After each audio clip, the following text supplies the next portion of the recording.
Hello दोस्तों, सिने talk में आपका स्वागत है। आज मैं 2004 की एक ड्रामा रोमांस फिल्म का रीकैप करने जा रहा हूँ। फिल्म की शुरुआत समुद्र तट पर बनी एक घर से होती है, जहां हम टेड नामक एक लेखक को देखते हैं।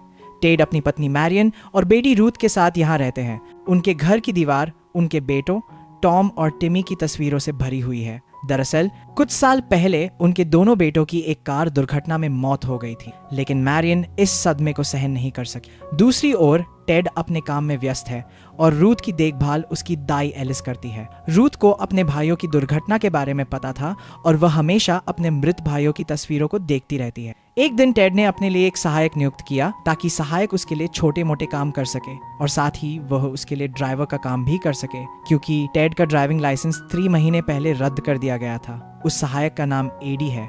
फिर टेड मैरियन को एडी के बारे में बताता है और फिर ये दोनों कुछ देर तक बातें करते हैं। यहाँ हमें उनकी बातें सुनकर पता चलती है कि उनके बेटे की मौत के बाद से उनके बीच रिश्ते में काफी दूरी बढ़ गई है और मैरियन सदमे में होने के कारण ज्यादा कुछ नहीं बोल पाती। अपने रिश्ते को ऐसी हालत में देखकर टेड मैरियन से कहता है कि कुछ समय के लिए हमें एक दूसरे से दूर हो जाना चाहिए और मैरियन भी इससे सहमत होता है। टेड शहर के एक होटल में रुकती है। उसी रात रूथ एक सपना देखकर डर जाती है और वो टेड के पास आके उसे अपने सपने के बारे में बताती है। टेड उसे एक कहानी सुनाता है और उसे सुला देता है और फिर टेड रूथ के सपने के बारे में एक किताब लिखना शुरू करता है। अगली सुबह मैरियन ईडी को लेने जाती है, क्योंकि आज से ही ईडी अपनी सहायक की नौकरी शुरू करने वाला है। तभी ईडी आता है और देखता है कि टेड की बजाय उसकी पत्नी उसे लेने आई है। फिर जब ईडी मैरियन को देखता है तो वो मैरियन की सुंदरता देखकर उसकी तरफ आकर्षित होने लगता है। फिर मैरियन ईडी को टेड के घर छोड़ देती है और फिर अपने होटल चली जाती है। इसके बाद टेड ईडी से मिलता है और टेड उसे उसका काम बताता है। टेड उसे ये भी बताता है कि अब से तुम्हें इसी घर में रहना होगा। दरअसल ईडी टेड की बहुत प्रशंसा करता है और टेड की तरह एक सफल लेखक बनना चाहता है, इसीलिए ईडी यहाँ आकर बहुत खुश है।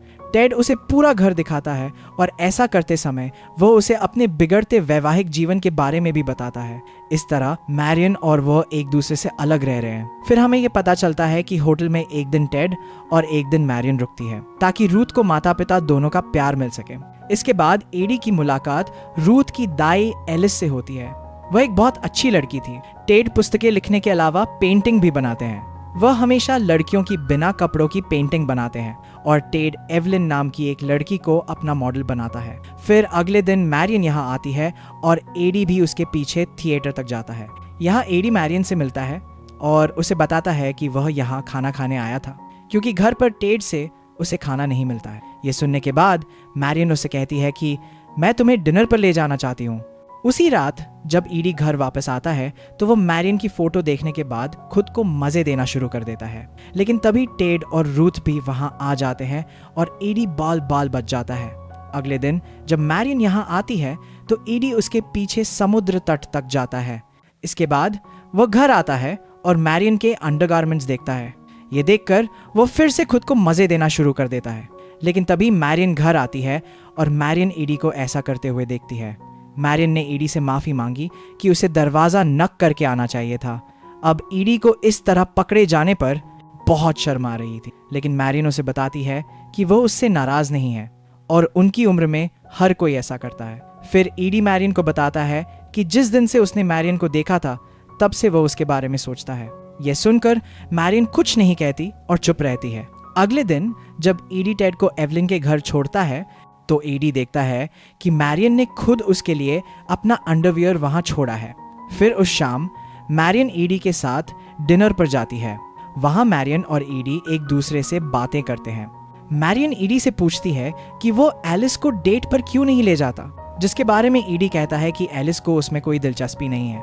अब काफी देर तक ऐसे ही बातें करने के बाद दोनों घर आ जाते हैं।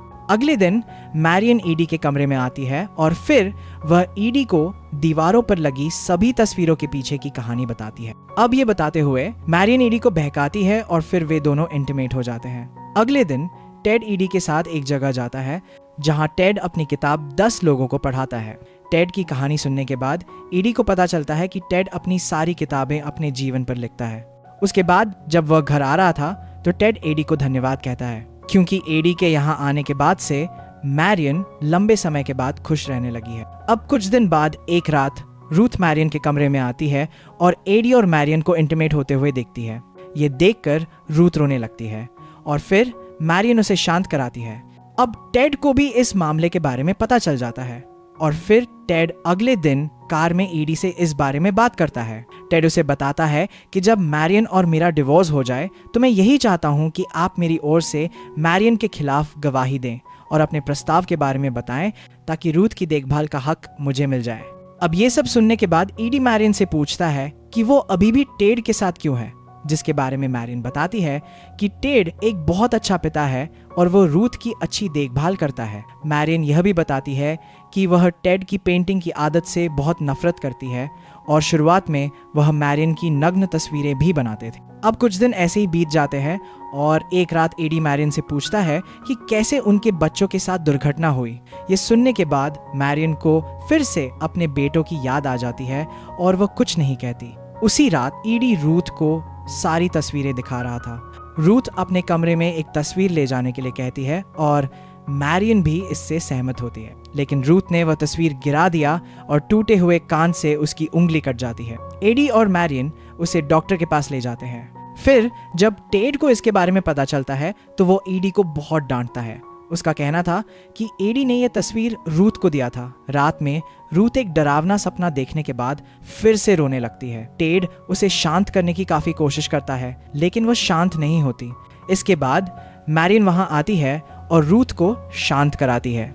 ये देखकर टेड को एहसास हुआ कि डिवोर्स के बाद रूथ को मैरियन के साथ रहना चाहिए क्योंकि रूथ वहां खुश रहेगी। अगले दिन जब मैरियन ईडी के साथ इंटीमेट हो रही होती है, मैरियन अचानक रोने लगती है और ईडी को बताती है कि वह जल्द ही यह सब छोड़कर कहीं चली जाएगी।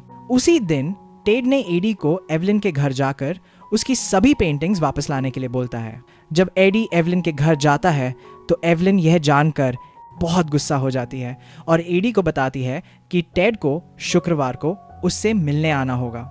शाम को मैरियन ईडी को बताती है कि शुक्रवार को आप टेड को एवलिन के घर छोड़ने जाएंगे लेकिन उसे वापस नहीं लाएंगे। ऐसा करने से टेड को घर आने में शाम हो जाएगी और तब तक मैं अपने बेटों की सभी तस्वीरें लेकर यहाँ से हमेशा के लिए चली जाऊंगी। अगले दिन जब ईडी टेड को एवलिन के घर ले जाता है तो एवलिन बहुत गुस्से में होती है। उसने टेड द्वारा भेजी गई सभी पेंटिंग फाड़ देती है। एडी टेड को एवलिन के घर पर छोड़कर वापस आ जाता है। फिर मैरियन रूथ को एडी के साथ डॉक्टर के पास भेजती है क्योंकि अगर रूथ उसके साथ रहेगा तो वो यहाँ से नहीं जा पाएगी। दूसरी ओर एवलिन टेड का पीछा करती है और टेड को अपनी कार से कुचलने की कोशिश करती है, लेकिन टेड समुद्र तट के पास दौड़ता है। यहाँ एडी रूथ की सिलाई हटवाने के बाद पिक्चर्स की दुकान पर जाता है जहाँ उसने उस टूटी हुई तस्वीर की मरम्मत के लिए दी थी। वहां जाने के बाद ईडी उससे वो तस्वीर मांगता है क्योंकि वो जानता था कि जब रूथ घर पहुंचेगी तो वो अपनी माँ और तस्वीर को न देख पाने के कारण गुस्सा हो जाएगी। लेकिन जब ईडी उस तस्वीर के लिए पूछता है तो मैनेजर ईडी को तस्वीर देने से इनकार कर देता है, जिस पर ईडी उन्हें एक खत लिखता है और पूरी बात समझाता है। वह उन्हें अपने और मैरियन के अफेयर के बारे में भी बताता है। ये सब जानकर मैनेजर अंदर जाता है और तस्वीर लाके उन्हें दे देती है। दूसरी ओर टेड एक किताब की दुकान की ओर दौड़ता है जहां उसके बहुत सारे दोस्त थे और उन्हें अपना ऑटोग्राफ देना शुरू कर देता है। यहाँ टेड की नजर दो युवा लड़कियों पर जाती है जो उनकी प्रशंसा करती थी। टेड उनसे पूछता है कि क्या वह उसे उसके घर तक छोड़ सकती हैं। दोनों लड़कियां पहले उसे अपने घर ले जाती हैं जहां टेड अपने कपड़े बदलता है। इसके बाद टेड लड़कियों और उनकी माँ को बताता है कि वह उनकी पेंटिंग बनाना चाहता है और इसके लिए वे सभी खुशी से सहमत हो जाती हैं। इसके बाद टेड गर्ल्स की मदद से जल्दी घर आ जाता है। घर आकर वह मैरियन को जाते हुए देखता है। फिर टेड उसकी ओर मुड़ता है लेकिन उसे कुछ भी समझ नहीं आता और मैरियन हमेशा के लिए यहाँ से न्यूयॉर्क चली जाती है। कुछ देर बाद ईडी रूथ के साथ यहाँ आता है। टेड ईडी पर बहुत गुस्सा था और उसे एक थप्पड़ भी मारते हैं, लेकिन ईडी भी टेड के नाक पर एक मुक्का मरता है क्योंकि मैरियन ने उसे ऐसा करने के लिए कहा था। ईडी ने टेड को बताया कि मैरियन अब हमेशा के लिए कहीं चली गई है और इसके साथ ही मैरियन के बेटों की सभी तस्वीरें भी ले गई है और अब टेड के पास अपने बेटों की कोई तस्वीर नहीं बची है। फिर वो ईडी को नौकरी से निकाल देता है और काल ही उसे यहाँ से जाने के लिए कहता है। मैरियन के जाने के बाद रूथ को संभालना बहुत मुश्किल हो गया और इसलिए उसकी दाई एलिस भी नौकरी छोड़ देती है। अब टेड सबके कारण बहुत दुखी था और शाम को एडी को बताता है कि किस तरह उनके बच्चों के साथ दुर्घटना हुई। दरअसल उस रात ये लोग एक स्किन डॉक्टर के पास गए थे और टेड और उसके 2 बेटे शराब के कारण नशे में थे। उस समय दूसरा बेटा गाड़ी चला रहा था, जिन्हें ड्राइविंग का ज्यादा अनुभव भी नहीं था। कार की हेडलाइट और बैकलाइट पर बर्फ जमी हुई थी, जिसे टेड साफ करना भूल गया था और कार न देख पाने के कारण हाईवे पर एक ट्रक उनकी कार से टकरा गया, जिसमें उनके दोनों बेटे मारे गए। इस दुख को कम करने के लिए उन्होंने रूथ को जन्म दिया, लेकिन इससे कुछ भी नहीं बदला। ईडी को यह सुनने के बाद बहुत बुरा लगता है, लेकिन वो ये बात नहीं समझ पाया कि एक माँ अपनी बेटी को कैसे छोड़ सकती है।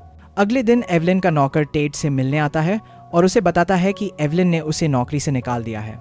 यह सुनकर टेड उसे ड्राइवर के रूप में नौकरी पर रख लेता है और उसे रूथ की देखभाल का काम भी सौंपता है और एडी टेड को अलविदा कहकर अपने घर वापस चला जाता है। इसके बाद हम देखते हैं कि एवलिन के नौकर रूथ की अच्छे से देखभाल कर रही हैं और ये फिल्म यहीं समाप्त होती है। दोस्तों, अगर वीडियो अच्छा लगे तो वीडियो को एक लाइक और एक प्यारा सा कमेंट करना मत भूलना और ऐसे ही और वीडियोस देखने के लिए हमारे चैनल सिनेटॉक को सब्सक्राइब करके साइड में दिए हुए बेल आइकन को प्रेस कीजिए। मिलते हैं नेक्स्ट वीडियो में, तब तक के लिए बाय बाय।